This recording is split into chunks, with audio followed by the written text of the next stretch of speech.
Porphyria's Lover by Robert Browning is a dramatic monologue which is imparted by a lover who appears to be psychologically ill.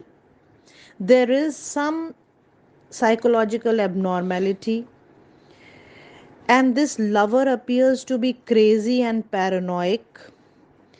He imagines a heartbreak and reacts drastically. This presentation is presented to you by Preeti Mathur from English Literature Academy.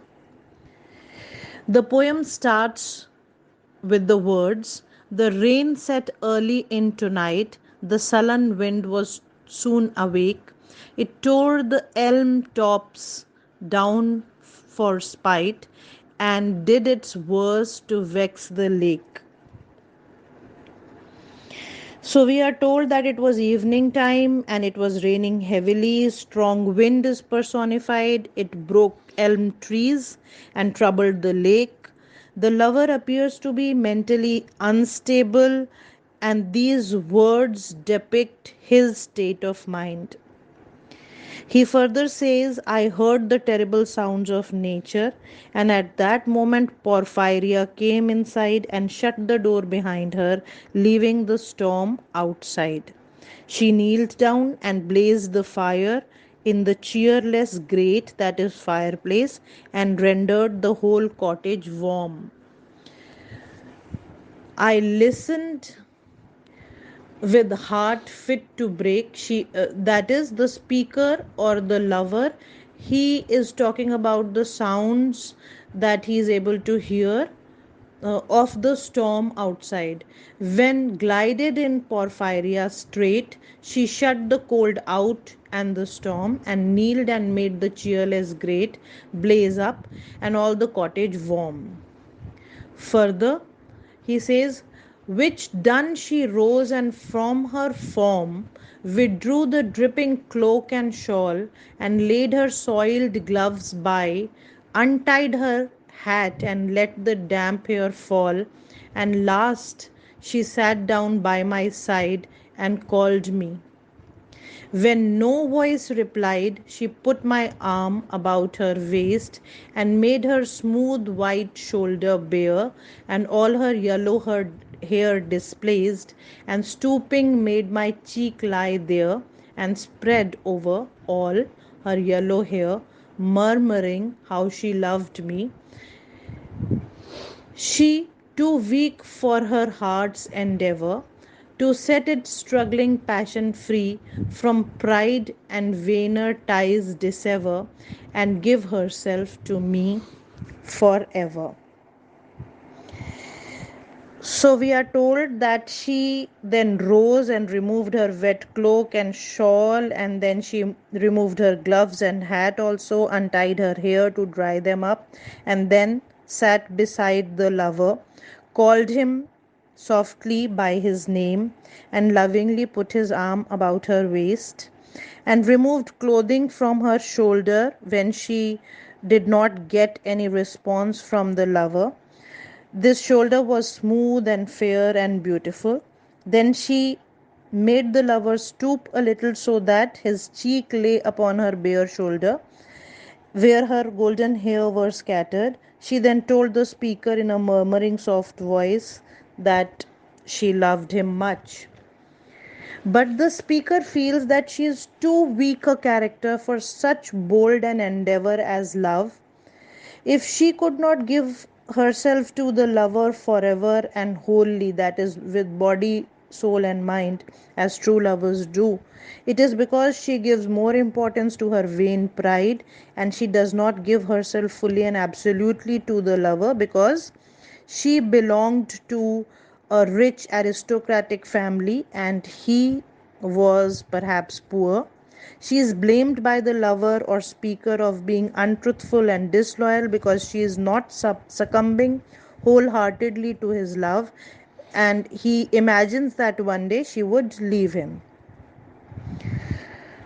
Although she was offering her body to him today, he contemplates that in their relationship, physical passion might prevail, but she would not marry the speaker because of disparity in their economic and social statuses. So he says, but passion sometimes would prevail, nor could tonight's gay feast restrain a sudden thought of one so pale, for love of her and all in vain.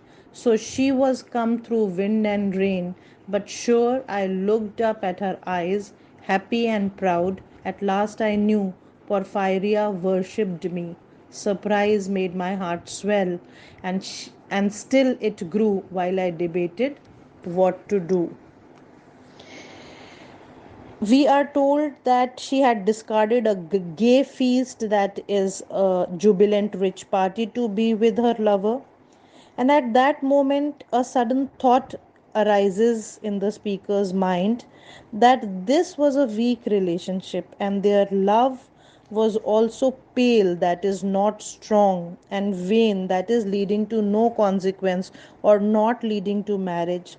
But he wanted to preserve the perfection of this moment while she had come offering her love to him. So today, when Porphyria came, in spite of so strong a wind and torrentious rain, the speaker became proud and happy to understand that her love for the speaker was like worship.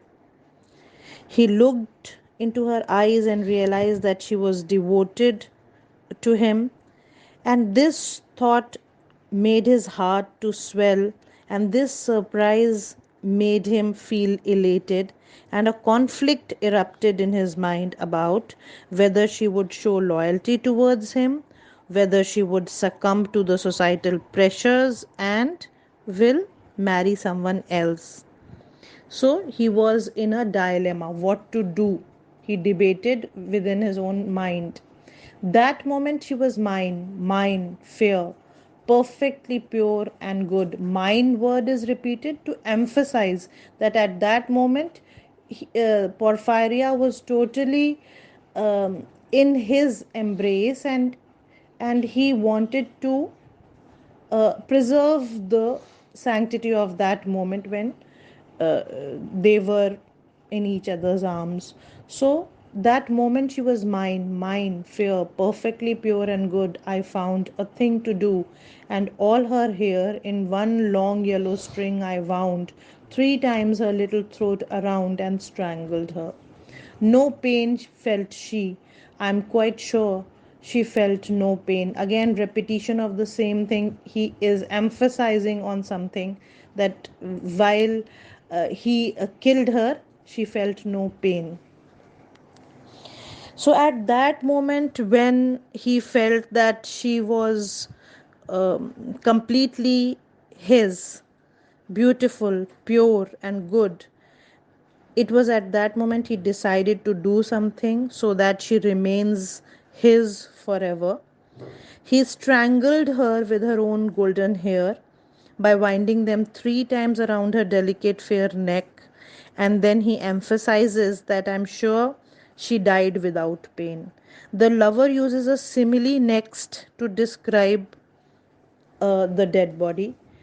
He says, as shut bud that holds a bee, I verily oped her eyes, oped her lids, again laved the blue eyes without a stain, and I untightened next the tress about her neck, her cheek once more blushed bright beneath my burning kiss. I propped her head up as before, only this time my shoulder bore her head, which droops upon it still, the smiling, rosy little head, so glad it has its utmost will, that all it scorned at once is fled, and I, its love, am gained instead. So he says, the lover uses simile to describe that he opened her closed eyes as he's opening a shut bud, bearing a bee inside. You might be aware that certain flowers like lotus shut themselves at night, and sometimes the insects sitting on them for nectar get trapped inside for the night. So this psychic lover now opens her eyes and found her blue eyes laughing. That is, the speaker feels as if her eyes are evincing happiness. Then he untightens the hair strands from her neck and kissed her passionately on her lips, and imagined that she was blushing because untightening of her hair might have caused the rush of her blood to her face. So he is only imagining that she is blushing in that condition, although she was dead. He propped her dead head, but it fell on his shoulder this time, and he is still lying in the same position with her head on his shoulder. The dead body is described by the lover in such a manner as if she was happy that she died this way.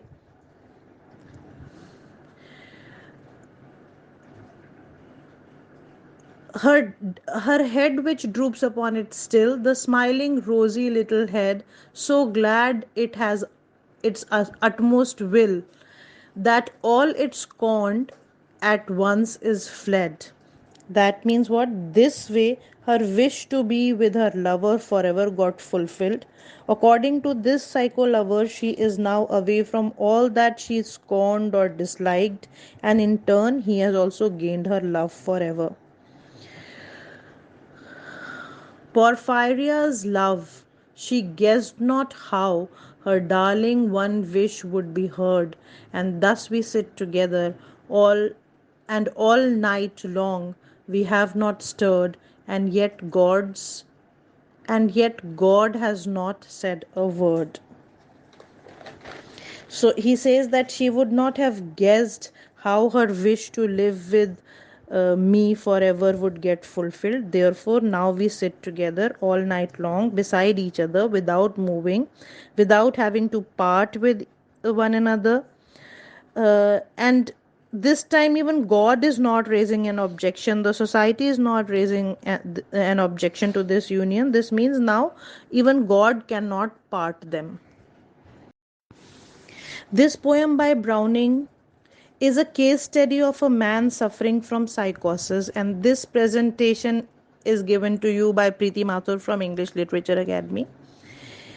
It is a continuous narrative in two parts, which also suggests that a disordered mind is speaking unceasingly without a pause in an excitable manner to prove his point. Although the poem is rhythmic, but the polysyndeton, that poetic device, is used, which means a number of conjunctions are used one after another, and this conjunction is mostly and is used again and again in this poem instead of pausing or punctuation for a peculiar effect to indicate how the speaker's thoughts are spilling over as he speaks of his ghastly action and how he's justifying himself now.